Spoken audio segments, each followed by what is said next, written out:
accepting more volunteers always, because, you know, we like to share the fun. We have refreshments on the table. Oh, excuse me. Straight. It's on. You can use it. You can use the mic right there. All right. Oh, here. Not mic savvy. All you do is put it up to your mouth. Okay.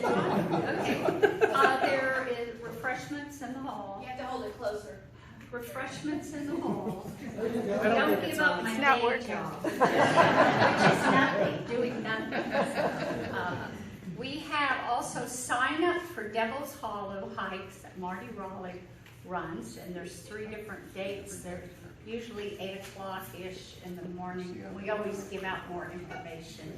We also like to have you sign up on the Conservation e-blast because you get more announcements sooner about the upcoming seminars and other information that, you know, is pertinent to nature and conservation community. So I think that we're ready for Scott. All right. And we're incredibly blessed to have Scott as a resident here in the neighborhood. And he'll tell you a little bit about the interesting background also as an ag agent, but how oak wilt comes into play into the mystery. Alrighty, I don't think I need this, but we're going to need it in a little bit when we play the video and go through that. Let me give y'all a little bit of my background so you understand why I might even be up here talking. In 1979, in November, I took a role as a county extension agent in Lee County, which is Giddings, Texas. I was an assistant county agent there for not quite 2 years, and then I took a job in Bandera County. I was the ag program leader in Bandera County for 6 years. Somewhere around 1983 or 84, we started noticing quite a bit of tree problems in the county. And in the video that we're going to play here in a minute, a guy named Dave Apple was the plant pathologist that we used to come out and look at these trees.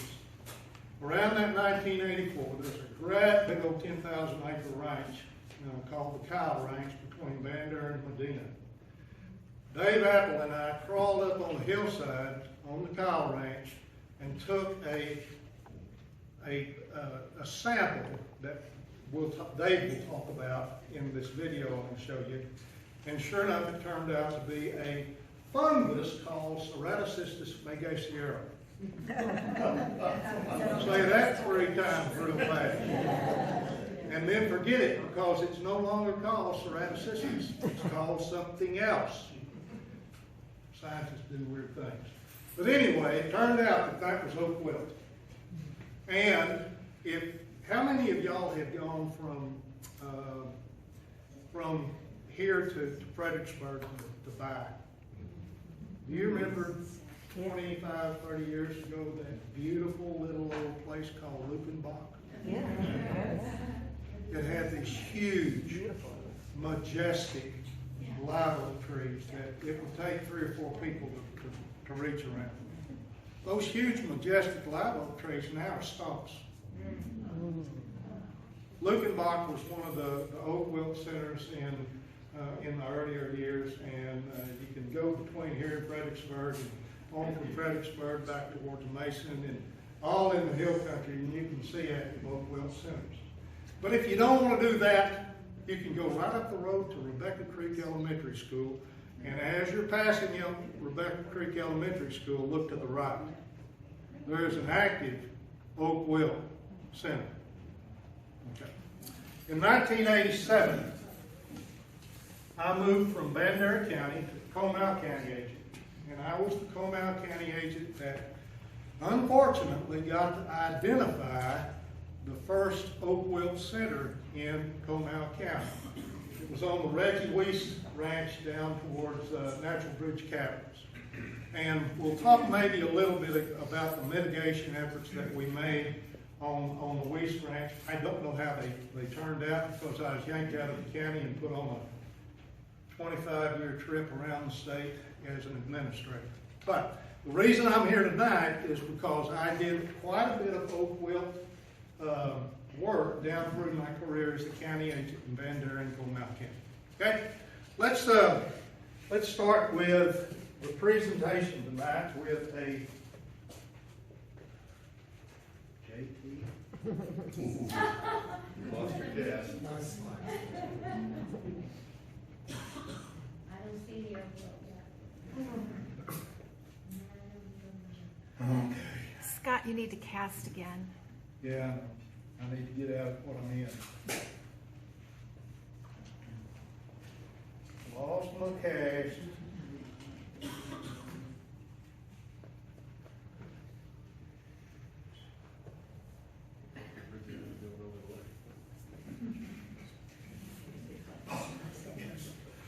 I'm there.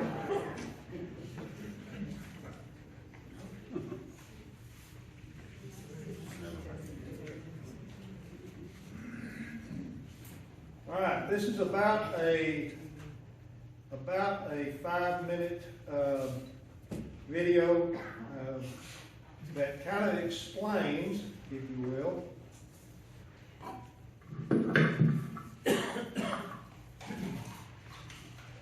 we make beneath the branches. Trees hold more value than we may realize to our history, our homes, and our hearts. But there is a disease that threatens trees all across Texas. Hundreds of thousands have already died as a result of oak wilt, and the numbers will continue to rise unless we as Texans do our part to stop it.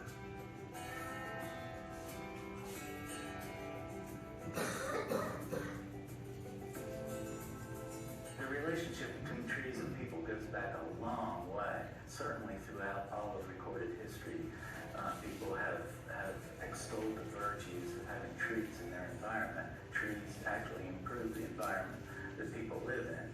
Trees have been an integral part of the Texas landscape for centuries. You know, in all our travels across Texas, there's barely a small town we don't come to where we find a really important tree. These ancient giants have been part of Texas long before we were, and hopefully, if we steward them well, will be part of Texas long after we're gone. But it isn't just the emotional connection we feel to trees. In fact, trees have real hard money value as well. Though it may be somewhat subjective from person to person, I would say if we were to lose all the trees in any given region, the economic impact would be enormous. As an example, if you had a $300,000 property with trees and lost them, your property value could drop over $50,000. If your property was worth $1 million and you lost the trees, the monetary loss could be $190,000. Does that seem far-fetched? Well, it's not. Oak wilt is creeping across Texas, leaving devastation in its path. Oak wilt is a tree disease that is caused by a fungus. It's like a common bread mold, except it has the unique ability to infect and kill healthy oak trees, where it usually takes about 6 to 8 months for the disease to run its course in a live oak. So we get these eventually very large patches of dying live oaks. I've seen disease centers get up to 200-300 acres in size.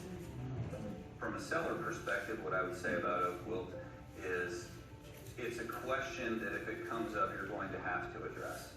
You have to disclose it if you're aware, and then that introduces question marks that might be the pivot point whether a buyer continues to move towards an offer on your property or not. Not doing anything about oak wilt is an interesting question because we have a lot of people out there that don't do anything about oak wilt. If it gets into a neighborhood in Austin where we have a lot of native oaks or we have a lot of planted oaks, then the fungus is ruthless. Neighborhoods and ranches across Texas have lost thousands of oaks to this disease. but not all is lost if Texans know how to recognize and treat oak wilt quickly. There is, for example, a symptom that is very common in the oak wilt world. It's This called is really important. necrosis. The leaves along the veins turn yellow and then brown, while the background of the leaf stays green. We have recommendations for people not to prune their trees between February 1 and the end of June. If we don't practice prevention, then we have to address the fact that our trees are diseased, and we have to do something about it. We can break up the root systems. We can stop that tree-to-tree spread through the connected roots. And if we get the trench placed properly, then it has a chance of up to 80% of stopping the spread of the fungus. Now let's say, for example, a trench isn't appropriate, and therefore we have the injection technique. When the fungus gets to the tree through the root systems, it's going to grow up, but it's going to encounter the fungicide, and if it's there in high enough concentration, it will kill the fungus. I've also seen sellers that have banded together when they did trenching in the neighborhood to nip it in the bud before it really spread. Today, that's a flourishing subdivision with wonderful property values and has experienced quite a bit of appreciation over time, too. Anytime we lose a resource island like that, it's a loss to not just to the people, but to the culture as a whole. It ranges from economic losses to a loss to society when these trees die. What is the value of a tree? Well, I mean, if our trees and our history are one and the same, then what is the value of our history? And I mean, that's priceless, right? For more information on oak wilt in Texas, visit texasoakwilt.org or contact your local Texas A&M Forest Service office. All right, let me kind of go over a couple of things that you might have seen in that short video, and we're going to go a little bit more in depth when we get into the slide presentation. One of the things that they talked about was the value of the oak tree. What are they worth? And what is it worth to you as a homeowner? They said something about $1 million property, didn't they? And it was nearly 200 grand on that $1 million property if all of the oak trees get killed. I wonder how many $1 million plus properties we have in Mystic Shores. A bunch. I would hazard a guess and say that we have at least 300 different $1 million properties in Mystic Shores. At least 300. Think about the economic devastation that we would experience in Mystic Shores if these trees right out this back are all gone. What does that do to us as homeowners in Mystic Shores? Okay, just one thing to think about. Another thing they talked about was prevention. And we'll get in depth on prevention here in just a little bit. And that, to me, truthfully, is the only thing that we can do. Because the next thing they talked about was mitigation. And mitigation, folks, is extremely expensive. You think mitigation, trying to do a trench around to stop oak wilt from moving into properties, it'd be extremely expensive running a trenching machine in Mystic Shores. And then the fungal injection that they were talking about, the fungicide injection that they were talking about, is extremely expensive also. Very, very expensive. And you only do that for high dollar trees that you can't lose out of your landscape. Just like, and all of the trees right there in front of your house, those would be the high dollar trees that you do in front of your landscape, in front of your house. And you know, I could pick out trees in Mystic Shores that would be those kind of impact trees for the landscape that you would actually do something about. But they're few and far between. I don't have any on my property. We'll talk about some of the other mitigation practices that we can go through. But let's go ahead and start on this. I can tell right now this is going to drive me crazy. proceed in the various way around.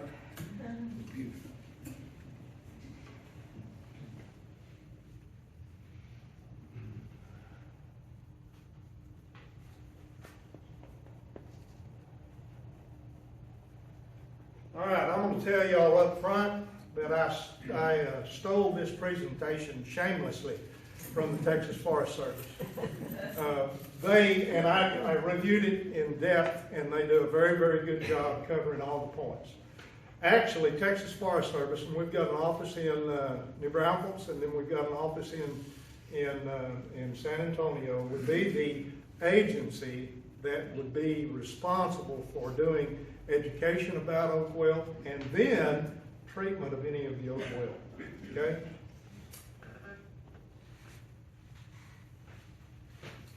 I told you earlier that it was caused by the fungus Ceratocystis fagacearum.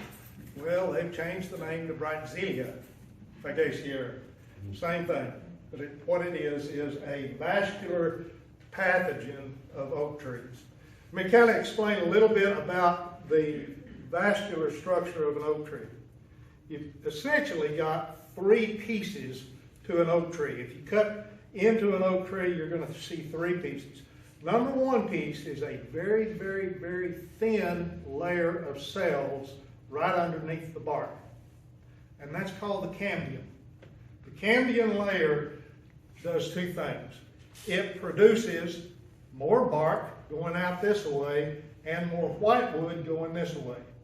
And that whitewood is called the xylem. Okay? And the xylem is the structure in an oak tree that takes nutrients and moisture from the big, huge root system that we'll talk about up into the canopy of the tree. Brightzelia fagacearum clogs up that xylem, clogs up the little tubules in the xylem. Okay? When it clogs up those little tubules in the xylem, it makes a stress of that tree. That's why you see the leaves turn different colors. It's a stress reaction, and the tree dies because you can't get Brightzelia fagacearum out of the xylem. And the last part of an oak tree is more of the bones to the oak tree, and that's called the phloem. Okay? Three pieces: cambium, xylem, and phloem. We're most interested in the xylem being clogged up. Now, don't you dare do that. All right, we covered up the next three or four points. They talked about thousands of acres and thousands of trees have been affected by oak wilt, and that's the case. Actually, oak wilt was identified in the state of Texas in 1961, and it was identified at a state park in Kerrville. That was the first place that it was actually identified, up at the state park in Kerrville. Who knows how it got there? Who knows? But it's been around since 1944. We'll see a map here in a little bit of where all it is in the United States. How did it get here? Who knows? There's thousands and millions of different funguses. Nobody knows where they all came from. Now, one of the things that it's kind of a little bit of a quirk. There is about 10 or 15 to 20% of the trees that somehow or another survive an oak wilt infestation when it comes through. Those are tough old trees, and actually I had one of the old timers in Bandera County just scoff at me one time when I was talking about oak wilt, and he said, "Son, it's been here before."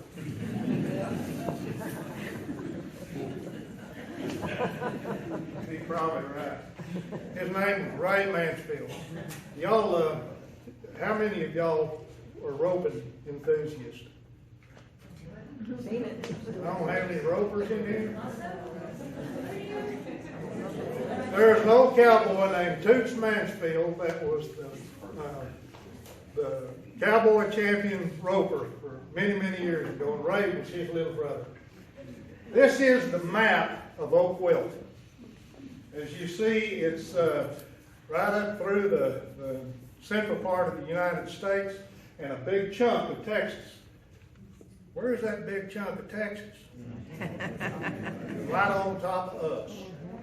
There's a few little speckles up in far west Texas, and we'll talk about that too. Probably what they did, and those are all in cities. All of those infestations are in cities where trees were planted by humans that brought firewood from the hill country out to West Texas.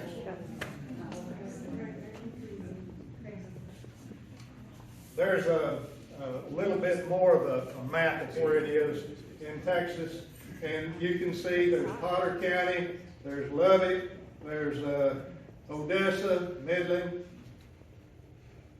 Their people cause their own problem. All right, let's talk about the types of oak trees that we have in the area and what are susceptible and trees that aren't susceptible. Well, there aren't any oak trees that aren't susceptible, period. Now, on a scale of 1 to 10, with 10 being the worst susceptibility, the red oak is going to be a 10. Okay? Do we plant red oaks in our landscape? Sure we do. Do we have red oaks in our landscape from nature? Sure we do. It's called the Texas red oak or Spanish oak. They're the most susceptible oak trees on a scale of 1 to 10. I'd put them at a 10. The Spanish oak is a really important one to talk about here in a minute. The next one that is susceptible, and I'd probably put it at about maybe a 7, is the live oak. Okay? Live oak. And then the next ones that are susceptible are all the different white oaks that we have here. And those white oaks, I would probably put them on a scale of about 4.5 to 5. So none of them are immune to oak wilt. But the white oak is the one that's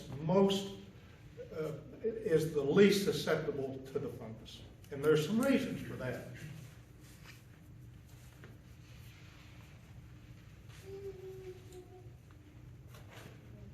All right, this yard has 2 different kinds of trees. Right over on this side right here is post oak. A post oak's a white oak. And we'll talk maybe about some of the different white oaks that we have. And that's a lot of them. And folks, that was deader than a hammer. You might as well ground prune that bugger. You know what ground pruning is? Pruning right at the level of the ground. Let's see some of the white oaks that we have here. Can somebody maybe name one? Monterey's a white oak. Jacobin's a white oak. Is it Burr Oak? Burr Oak's a white oak.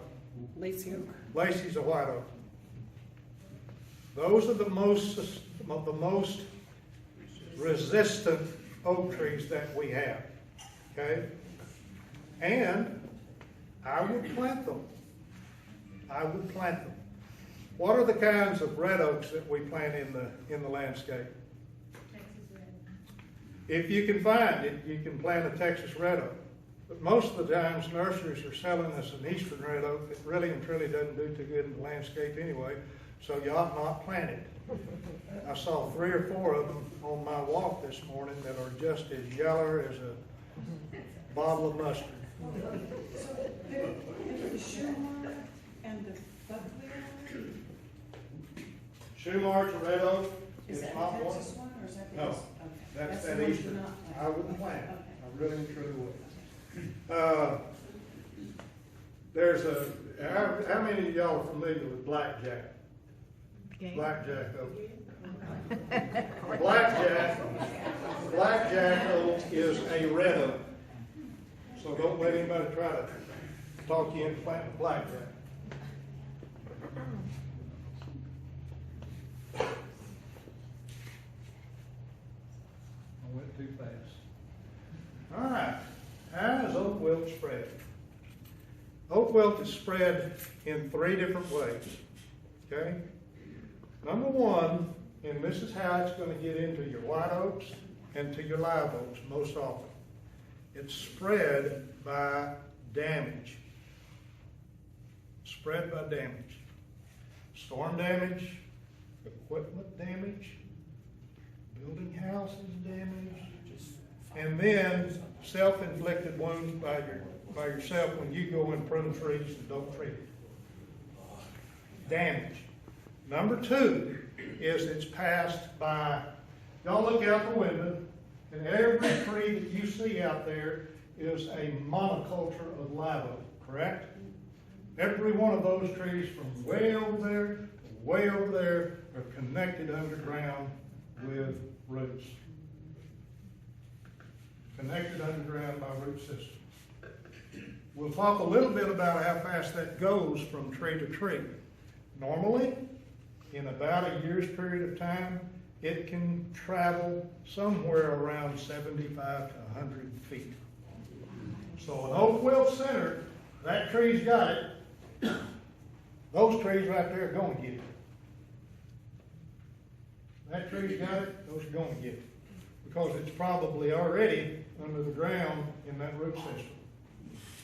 And the third way that oak wilt is spread, it's spread by a little bit, yeah.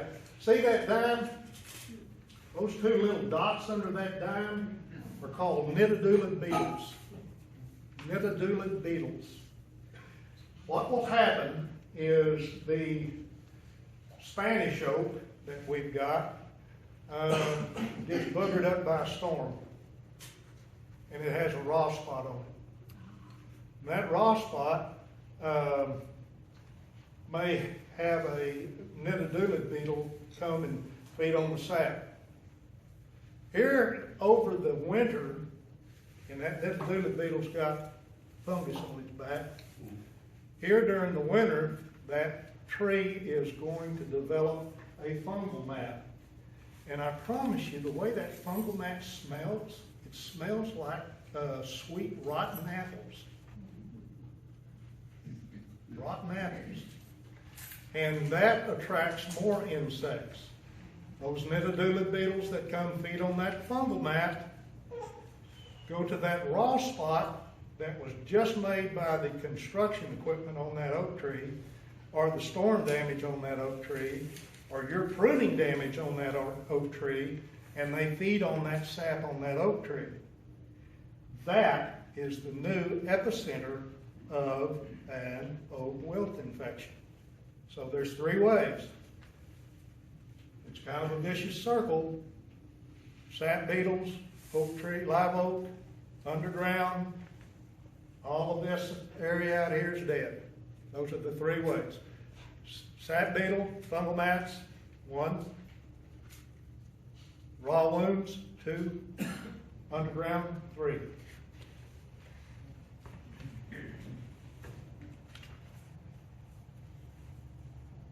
Oh, you silly thing.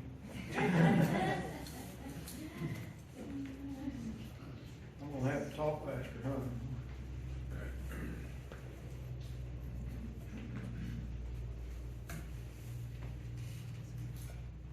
All right. I think we may have just talked about that. I said 50 to 75 feet. All right. In one of the mitigation practices, that 100-foot circle is going to be real important. So keep in mind what that 100-foot circle is. 5 to 15% survival rate, 3 to 6 months of death, spread to adjacent trees underground. Leaf symptoms of veinal necrosis. That is the one that when I was called out on a piece of property to talk to folks about whether their 300-year-old tree had oak wilt, that's the first thing I did. I wouldn't look in the canopy, I'd be walking around looking at the ground. And I was looking for that veinal necrotic leaf.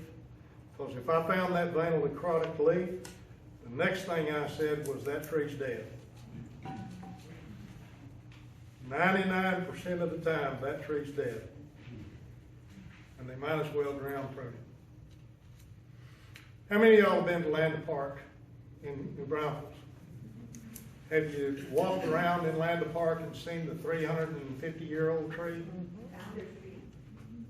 300, and maybe it's older than that, but that's Founder's Tree.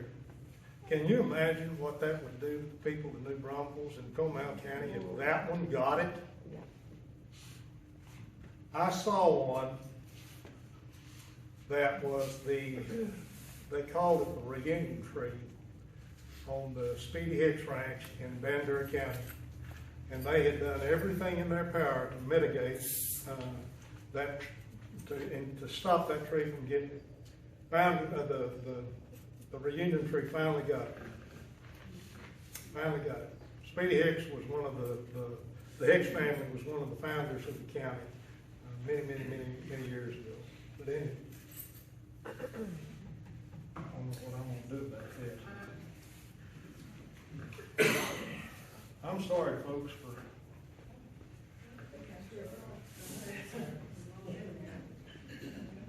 I've lost cast again, I bet you. Y'all have any questions to ask, go ahead and ask them, and as I'm getting hooked back up. On Prince Mill, the county came through and cut lots of trees, and they didn't do, They didn't do diddly squat. They didn't do anything about, I mean, there wasn't any way to do anything about it, it wasn't the right time of year. Why would the county be doing that? We're going to talk about what the right time of year is, and hopefully we can.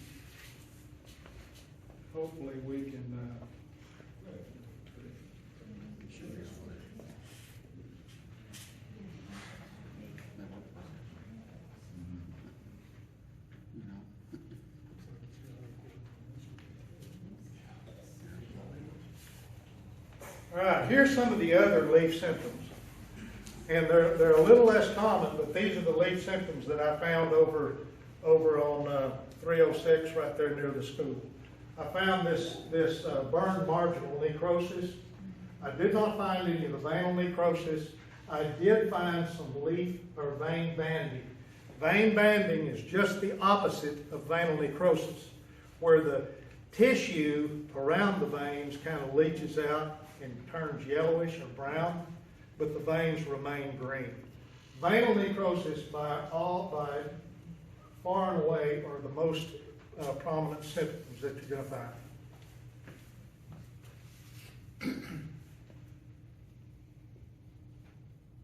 All right, wilt and red oaks. And during the summer months, I looked for this almost constantly when I was in Bandura County. I'd look up on the side of the hills, and there'd be an old Spanish oak up there that would flash out and go red. I could almost guarantee that was oak wilt. And then during the winter months, those mats would be forming under the bark, and then they would really erupt and start smelling in the springtime. That's not any big problem, as long as you don't start the second part of that by damaging other trees. It's not a big problem. The big problem is when you go out there and you say, well, that Spanish oak's dead, I'm going to cut it down and I'm going to haul it to the house, and you stack it up next to the live oak tree there on the side of the house, and it's got that big old fungal mat. See that bottom part there? 100% mortality. There are no survivors on Spanish oaks when they get oak wilt. We talked a little bit about this already. The fungal mat that forms over the winter months and has that real sweet smell. That is what the fungal mat looks like on the outside. That also looks like a rapidly growing Spanish oak, because that bark pops and you can kind of see the cambium, the fresh cambium. It's kind of what that looks like. But this is a fungal mat. There's the fungal mat right underneath it with the bark that's been taken off. This is one of the ways they do a lab sample for oak wilt. See that white wood right there? That is the the xylem layer on the live oak. They go down past the cambium in the bark, they get into the whitewood, and they actually take a chip out of that tree to get the xylem, and then they send that on off to the laboratory at A&M. But that is the xylem, and the way that we did the lab samples when Dave Apple and I crawled up on that hillside.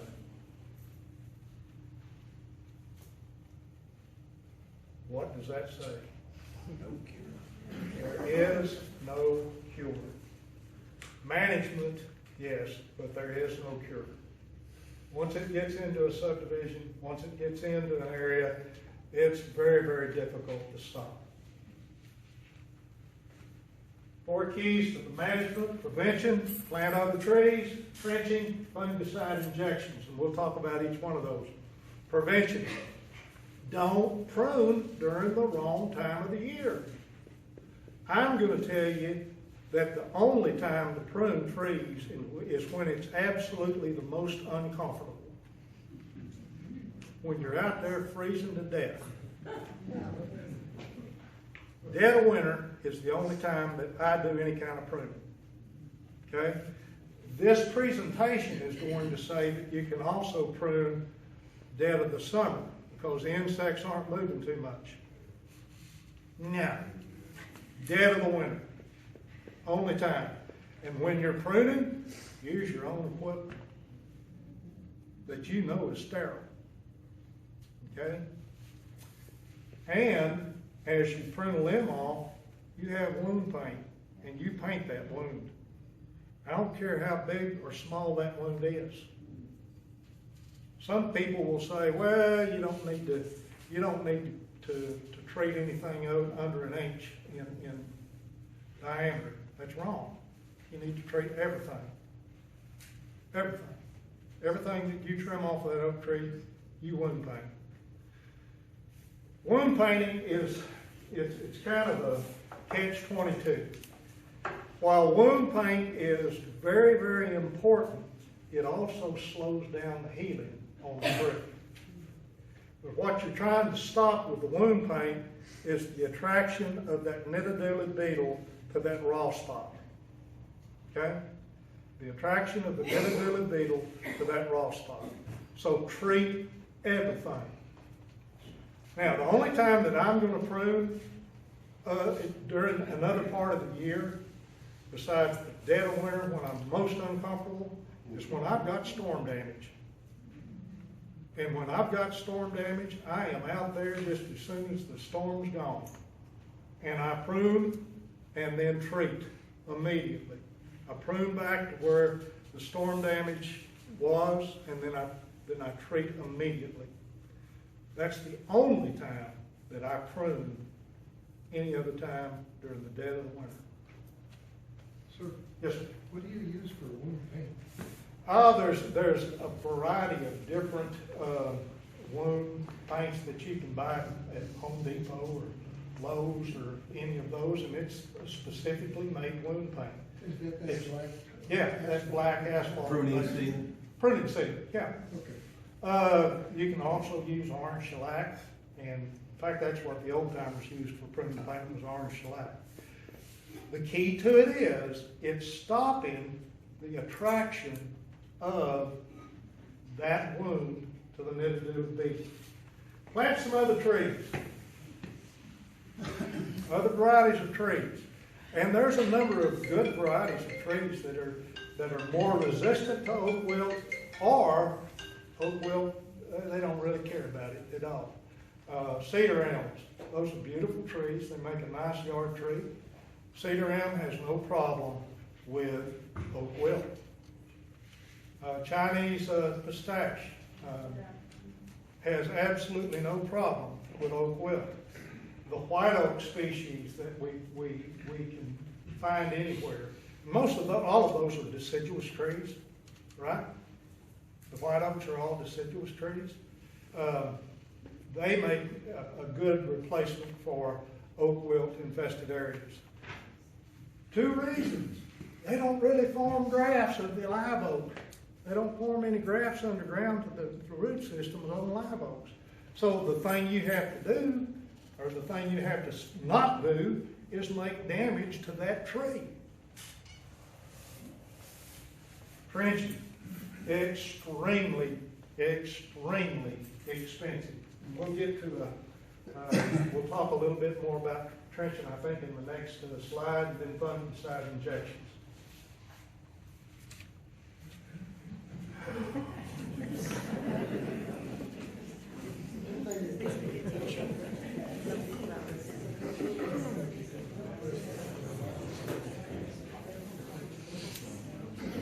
All right, we pretty well covered this thing.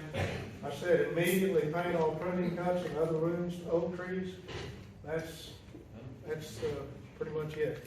They say that you need to stop pruning from February to June. I don't say that. I am a little bit more restrictive in that I say don't prune except during the middle of the winter. When do you start? November, do you think, or just when it gets I don't.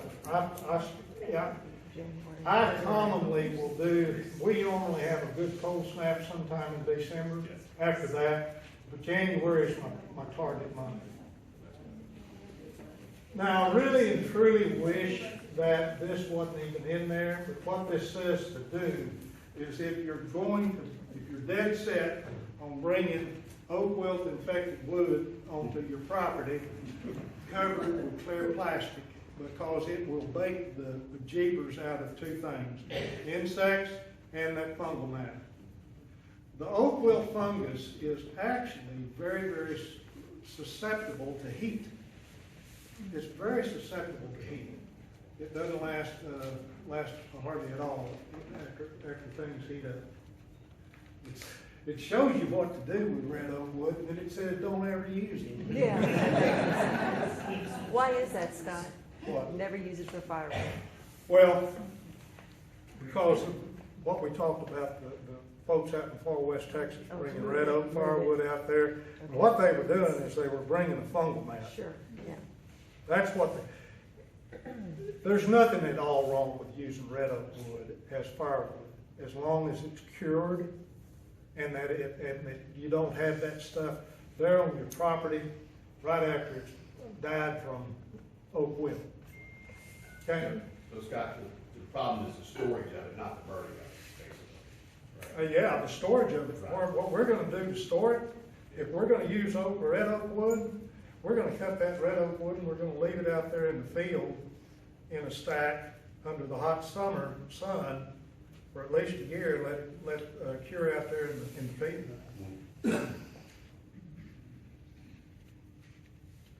Oh, look at you. That's exactly what they're saying right here. If you're cutting wood in an oak wilt infested area, stack the firewood out in the field and let it dry out. Once it's dried out and cured, there isn't any oak wilt there. How long?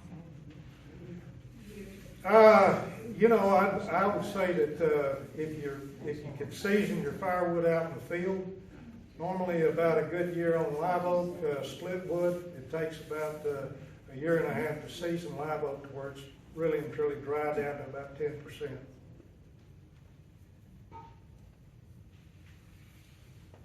Plant other trees. We talked a little bit about planting other trees. And I wouldn't be at all afraid to replace live oak with live oak. Okay? I wouldn't be afraid to do that. Let's make sure that you don't get the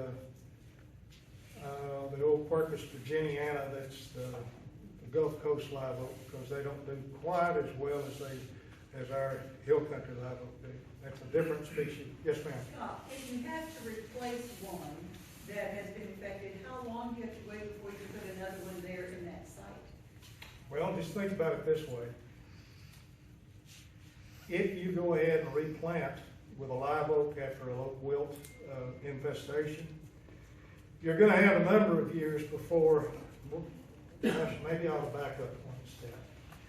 When it dies on top of the ground, we don't have proof that it dies underneath the ground. Oak wilt may still be infesting those living tissues underneath the soil surface, because I'm telling you, it's like a spider web of oak roots. It's a spider web under the ground of oak roots. I wouldn't be afraid to go ahead and replace fairly quickly. And when I say fairly quickly, within 6 months. Because you're not gonna have any root grafts on those good live oaks that you replace for probably at least 2 to 3 years. And hopefully by that time, because the root ball that you're planting is this size or this size, it's gonna have to go out through that soil surface before it can even get in real good contact with another root. Okay? That's how root graft occurs. It grows into each other. You're not going to have those root grafts for a while. And when I say a while, the root systems on a new tree are going to take at least 2 to 3 years to get out there anywhere at all. And then it's even many more years after that before they actually form a graft. Yes, sir? Can you recommend any contractors to trim and seal with their equipment? I'm not going to, but I will tell you this. Do not hire anybody that is not a certified arborist. Okay? Do not hire anybody that's not a certified arborist. And we got truckloads of folks that are driving up and down the Mystic Shores roads saying, I'll trim your trees in May.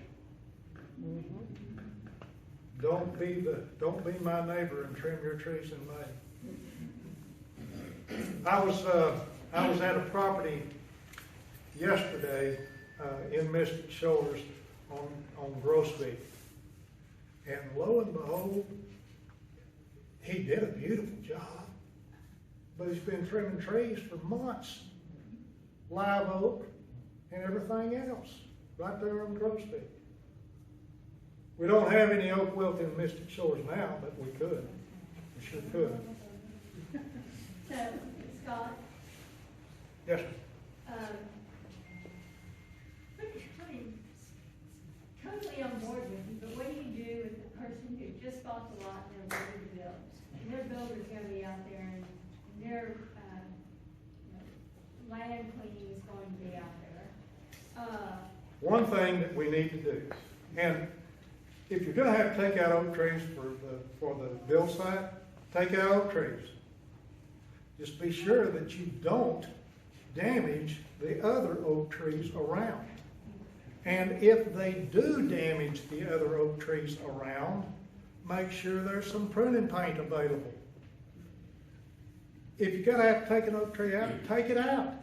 But take it out. One thing that I've seen some of our more responsible builders maybe do is they may cage those oak trees around the base of them before the bill goes in that they're going to try to save. They cage them, make sure that the equipment doesn't get up to it.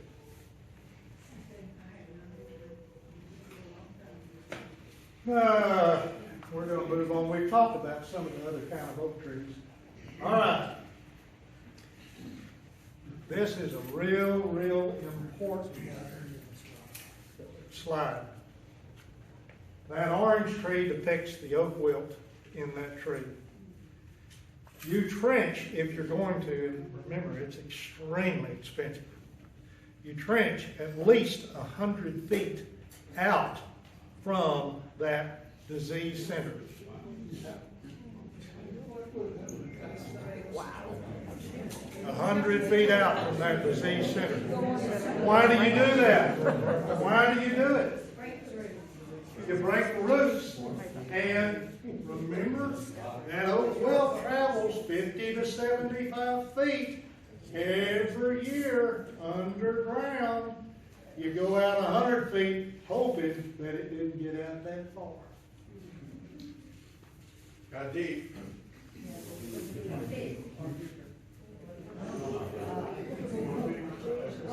Now, Now, that's in soil.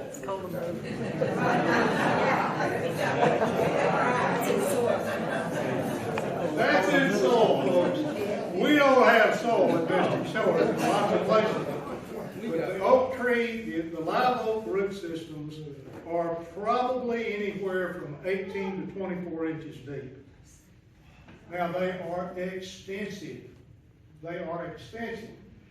That oak tree right there, the root system is going to extend twice as far from the canopy. Okay? That's why they can live out in this rocky soil under a drought. Yes, sir. So on that note, so if you had a stand of trees isolated from others, or a large oak that was isolated by itself, then you would be looking at either that canopy times 2, is that right? Or at least. So if in that regard you have that stand of trees or that single oak that actually was infected, and it was at least some distance beyond, say 50, 60 feet from the next stand tree or individual oak, are they at risk other than by transfer from a sap field? Yep. They're at risk by the root? Yep, sure are. So keep in mind, here's this oak tree. Here's this oak tree 50 feet away. It's got a great big old canopy, 2 times that root system. And then this has got a great big old canopy, 2 times that root system. They're down there mingling. They might even be the same tree. That's exactly right. They might even, we'll get into that in a minute. They're mingling down there.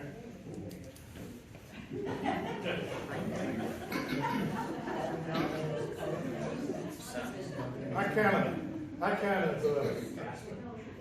of put them in the same bunch as people in Arkansas. They all kind of mingle. Oh, I know, I shouldn't have said that.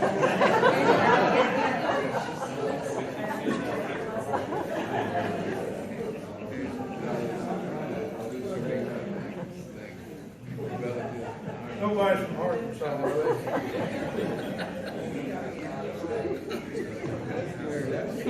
All right, we talked about trenches. In Mystic Shores, are you going to use anything else besides that's right up there at the top? Have you tried to hire a rock saw? Good luck. You're going to break all the teeth off the backhoe, and the excavator's going to do more damage to the trees around it than anything else.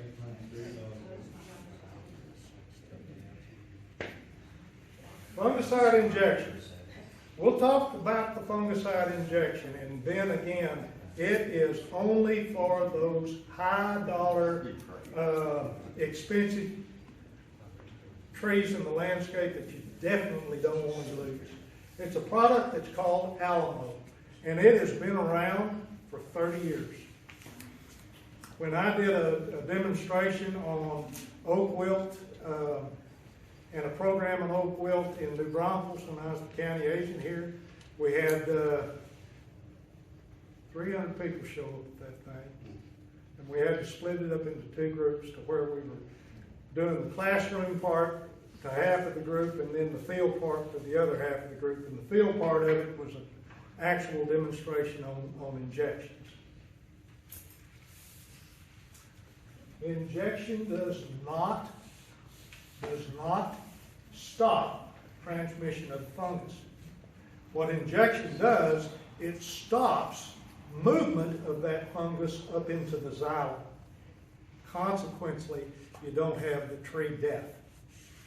But it's extremely expensive, and you'll see why in a minute. Again, we're talking about that 100 feet away. That's a very important thing. What they do, if y'all will look at lots of live oaks, you'll look at down at the base and there will be root flares that are coming out. That's where they're doing the injection. And in the past, that's how we did the injection. but they have found that the more effective way to do the injection is to actually go in there and remove the soil from the roots and inject into the roots. They found that they have better uptake of that fungus in those roots instead of just the root flare. Can you imagine hiring a guy to come out and do that? I guess you could if it's Paul Reed's big old trees right in front of his house on Gadwall. Well, I can share, we lived in Austin for 40 years. We had an infestation come up the cul-de-sac behind our house, infected the trees in our backyard, and I hired an arborist to try to save the trees in the front yard. And he quit selling Alamo. He said he couldn't sell it in good conscience because the trees always died anyway. And he gave me a quote to cut them down. What did I call that? We lost 100% of our oak trees. So 7 oak trees, 2 of them taller than a 2-story house. All right, this kind of wraps it up. And I'm going to be more restrictive than this. Do not prune trees except during the dead of the winter. Always prune when you have damage, and immediately after damage. Paint all wounds immediately, regardless of when you prune. Don't be like those idiots out in West Texas. Don't bring firewood from unknown sources onto your place. Talk to your neighbors about oak wilt prevention and management. Somebody buys that lot next door to you and they're out with a chainsaw, it wouldn't be a bad idea to go friendly and say, hello, my name is. And incidentally, don't prune on that oak tree. This is why. Hey Scott, have you heard of any cases on people bringing in mulch from the mesquite on 46? No, and don't worry about mesquite. Don't worry about... No, I mean the recycling center on 46. No, and I wouldn't worry about mulch. And the reason is, what happens in a mulch pile? It goes through a real period of heat. What did we say earlier about fungus and heat? So the Rhodzelia agacearum, it's susceptible to heat. And when it goes through that heavy mulching process and the breaking down, builds up a lot of heat. In fact, I've seen mulch piles come out and they dump them and it's still smoky, you know. It's pretty cool. Yes, ma'am. Can you tell us more about the beetle? Is it common here? The Netazoo beetle? The sapwood. Oh, yeah. Yeah, oh, yes. And even if they're not feeding on a fungal mat, they're going to feed on a wound. It's less than the size of a match head. What insecticide kills the beetle? Just nearly any insecticide can kill that little beetle. But are you going to spend the money to kill something that you don't even know is there? No, you're not going to do that. What you're going to do is you're going to cover any wounds that you have on your trees. Number one, you're not going to prune during the wrong time of the year. Number two, and if you do have some storm damage, you're going to get out there immediately and take care of it. Yes, sir. You mentioned pruning paint several times. Is it formulated in such a manner that it helps the wound of the tree? Or so it's a bad idea for me to just get the spray can in my garage and go? No, I wouldn't get the spray can in the garage. I'd spend a few bucks and pick up that formulated wound paint. It looks like the same stuff as spray can in your garage. Like tar. And it stains the same way as the paint in the garage. Either that, or I'd get the formulated wound paint, or that orange shellac. Do you know what's in that one tank? I have absolutely no idea. Okay, me too. It is a petroleum base. Is it creosote? I don't know what it is. But folks, the reasoning behind the tank is to detract from that little beetle getting on that fresh wound. Okay? It isn't to help the tree heal. Because one paint actually slows healing down. One paint slows healing down. Scott, you indicated in that slide how small they are from the base, compared to a diamond. How do we know to look for them, or can we even see them?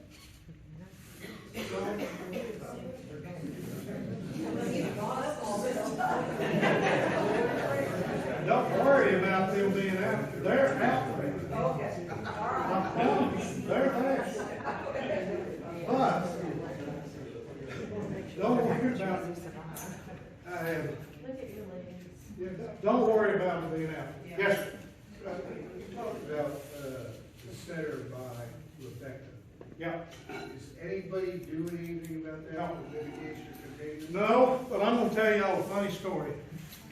A young lady named Wendy Moore. Wendy Moore is the principal at Rebecca Creek Elementary School. And I found that out yesterday. I parked up on 306.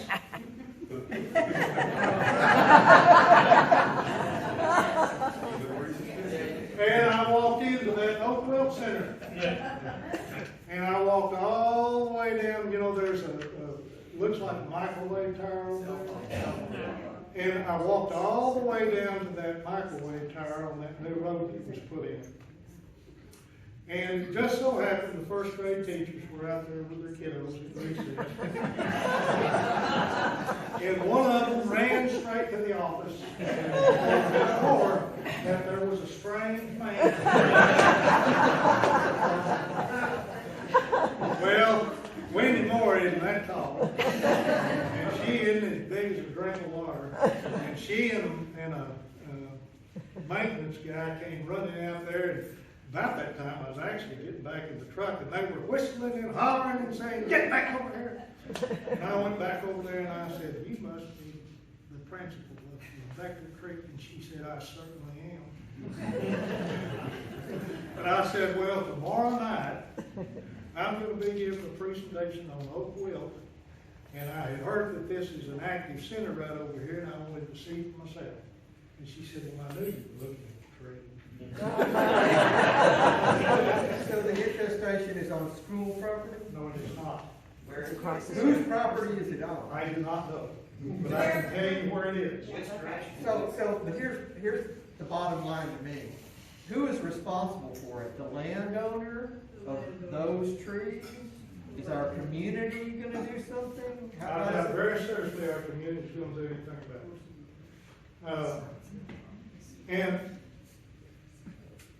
the actual mitigation for an Oak Wilt Center is to go in, destroy all of the trees in that center out to that 100-foot circle, and that's the sick tree.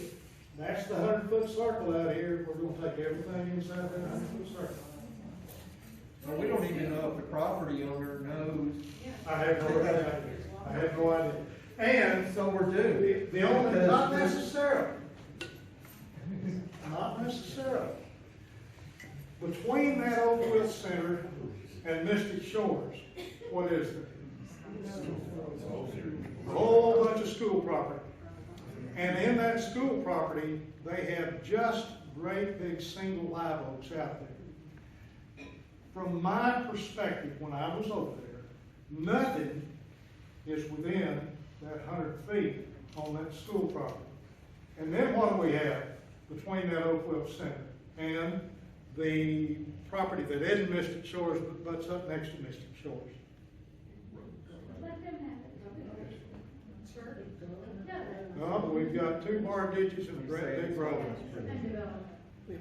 Okay, but hypothetically, somebody hires 2 guys in a truck with their disease tools to trim their trees, and now we have another center in Mystic Shores, Yep. and it's right in the middle of a bunch of oaks. Yep. Is it all on that property owner to mitigate their property? Is there anything the homeowners association can do? I'm next door to you and you brought it in. You brought it in. And my trees butt right up next to your property. And my trees butt up right next to the property next door to me. Right. And it's all within that 100-foot circle. The mitigation for that is what? You work together and you're gonna remove everything within that 100-foot circle. But realistically, is anybody gonna do that? No. So it just spreads. Once we get a center, we lose all our oak trees. in Mystic Yeah, Shores. and that realtor, in that short video we played, the realtor gave this beautiful picture of that subdivision out there. What did you notice about the trees in that subdivision that he said they weren't oaks? They were some kind of other kind of tree. There might have been a few oaks in there, but those were different kind of trees. What's the safest way to destroy the bad trees? Well, the safest way to destroy them would be to incinerate them. Well, you gotta cut them down. You've got to push them over and incinerate them. What did we say about heat? In other words, would you just push it over on the site and burn it right there? Well, it's,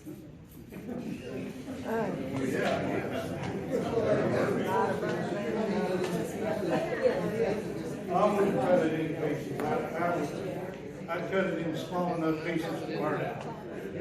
Folks, that's the worst case scenario. That isn't gonna happen. That's the worst case scenario. Scott, I had one question for you. So that beetle's everywhere, but it's all around us. We It's know- everywhere. But do they, like, if they're in an area that's infected, they don't travel, do they? I mean, they're not gonna bring it in, obviously they can. That's, You know, that's what I wanted to find. I was in far west Texas for 20 years of my life. And we had an insect out there that truly affected the cotton plant in a terrible way. It's called the cotton boll weevil. And on some of those storm fronts that would come in, that boll weevil would be pulled up into the air, and they might be deposited 20 miles down the road. Okay?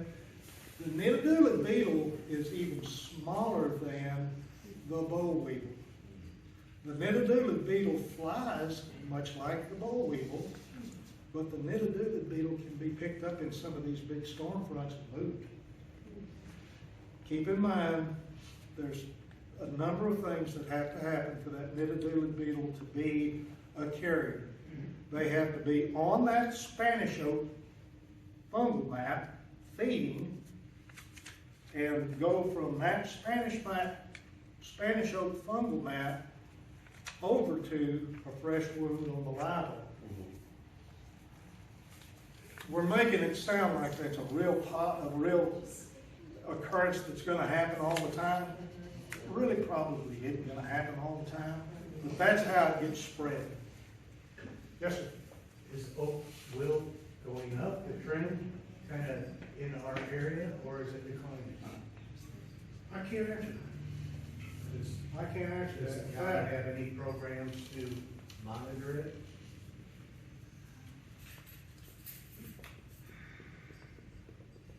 There is a gentleman that has a tree service, and I don't think he's a certified arborist. I'm not real sure. But he is advertising a monitoring program, and he's trying to get it to where his monitoring program is being done in Mystic Shores. And you can do a monitoring program by yourself. You know, just keeping a close eye out for what might be a suspicious tree. And then calling somebody that might know something about it. You know, I'm not gonna profess to be that guy, but I will tell you this, I know a lot about it, just because of what I've had to do in my career. Yes, sir. One other question, so now we're keeping an eye out for if we get a wounded tree, we'll get it covered up real quick. But there's some storm damage, like trees that are, maybe got storm damage a few weeks ago. What is there a period of time after they get damaged where they're not susceptible anymore, or? Yeah, there really is, you know, it's, during that period of time on a fresh wound, if you think about a fresh wound on an oak tree, the first couple of days, it's kind of oozy. Yeah. And it's a different kind of color. As soon as you see that wound starting to dry out and crack a little bit, you're not gonna have transmission. Okay. And you're not gonna find all the storm damage either. Right. But you can on your own property. Right. Yes, ma'am. On one of your slides, I forget what it said, you know, if you suspect you have oak wilt, there were certain people you should call. Mhm. Are those just people that monitor it? Like, because you said they're No, not really doing anything no, about Rebecca Creek. The Texas Forest Service is the agency that has been tasked with oak wilt control, okay? We've got two offices close by, one in San Antonio and one in New Braunfels. In fact, the one in San Antonio is the guy that I contacted, and he sent me the PowerPoint today. There's a Texas Forest Service office in both New Braunfels and San Antonio. Yes, sir. So what's the primary rationale for, you say, just doing it at the dead of winter? Is that because the beetles are less active? Yes. Okay. Absolutely. Insect activity is at its lowest in the cold time of the year. And I can, on my back porch, the only time that I can sit on my back porch without the mosquitoes pulling me off and taking me out to the back pasture is the dead of winter.